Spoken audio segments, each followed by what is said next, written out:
All right, I'm here to go through the Half-Life notes and problems.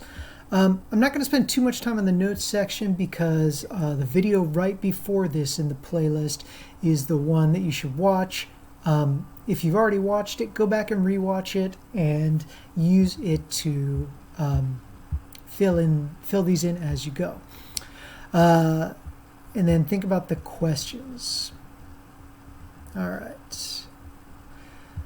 So that one I think is pretty basic, kind of based on the video and our last lesson. Now we're going to look at some actual practice of Half-Life. So here's a thing to think about. I'm going to work through this first problem with you so we can kind of figure it out. One thing I'd like you to be thinking about as you're doing this is not just oh, can I get the numbers? But also look at the problems and think about how you can use them, how this is used in real life. So iodine-131 is used to destroy thyroid tissue in the treatment of an overactive thyroid. So it's medical, and you'll find there's a lot of medical uses for radioactive isotopes of substances. Maybe you've been in for an MRI scan or something like that. I've had radioisotopes of gadolinium injected into my body when I had to have my back looked at one time. So, something to think about. Something we all, or not all, but a lot of people come in contact with. So, interesting thing to think about there. Half-life of iodine-131 is 8 days. So if a hospital receives a shipment of 200 grams of iodine-131, how much iodine-131 will remain after 32 days? So, here's where we're at. The half-life is 8 days, right? So that is the time after one half-life, one trial. After 2, that would be 2 times the half-life, so that would be 16. 3 times the half-life would be 24. 4 times the half-life would be 32.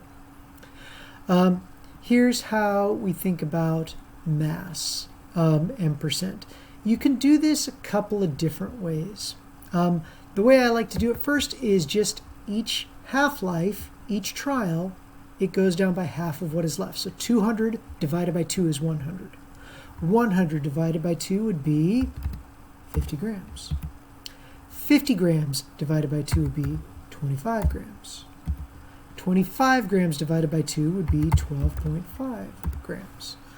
All right, so these are things we should be thinking about.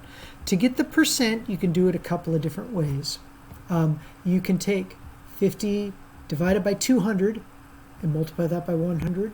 25 divided by 200, multiply that by 100. That's a good way to do it. So I could do 200 divided by 200 times 100 equals 100%, right? So if I come down here, 25 divided by 200 times 100 equals, and that would be 12.5%. So I can put that there. The other thing you can do is, honestly, the percent is going to decrease by 50% each time. So 100, 50, 50 divide that by 2, 25%. 25 divided by 2, 12.5%. 12.5% divided by 2, 6.25%. So you can figure it out either way, but that's how I would do it. Calling back to whether what we have left when it goes under beta decay, think about how that changes the thing of an atom. I'll do one more together with you, and then I'll leave the rest for you to do. Technetium-99 is used for brain scans. Laboratory receives 200 grams of this isotope, and after 24 hours, only 12.5 grams of the isotope remain. What is the half-life of technetium-99? So you can see this is kind of filled out for you. We know that we started with 0 in terms of time and ended at 24 hours. The mass is 200 grams. So what I would do to solve this problem, if this wasn't already filled out for me, is I would start with 200 grams and I would go, okay, half of that is 100 grams. Half of that is 50 grams. Half of that is 25 grams. Half of that is 12.5 grams. Okay, cool. 12.5 grams is what I'm going for. That's what I'm trying to reach. That's 6.25% of the original, which means it has gone through 1, 2, 3, 4 half-lives in 24 hours. And then here's the easy thing. 4 half-lives in 24 hours, I would just do 24 hours divided by 4, and I would get 6 hours is 1 half-life. And then just to double check that, I'm going to follow that pattern. Okay, so add another 6 hours, 12 hours. Add another 6 hours, 18 hours. Add another 6 hours, that puts me at 24 hours. That matches up. So that's what we're looking at doing for these. What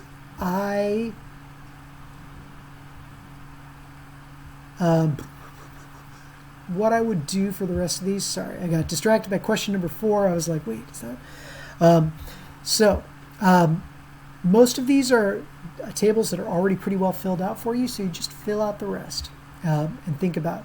Feel free to use a calculator to divide by 2, especially when you start getting into things like this. For me, it's pretty easy. 200 divided by 2, that's 100. 100 divided by 2, that's 50. 50 divided by 2, 25. 25 divided by 2, 12 and a half. That's starting to get less easy for me. So be real. You can just double check your work with a calculator, and you'll be good. All right, I think that's about all I've got to say about this one. Yeah. You'll see as you get through further, they get a little bit tougher. And especially when you're doing like the half-life of this one, please, for the love of Pete, use a calculator. 3.8235, I'm not even going to try and do that in my head.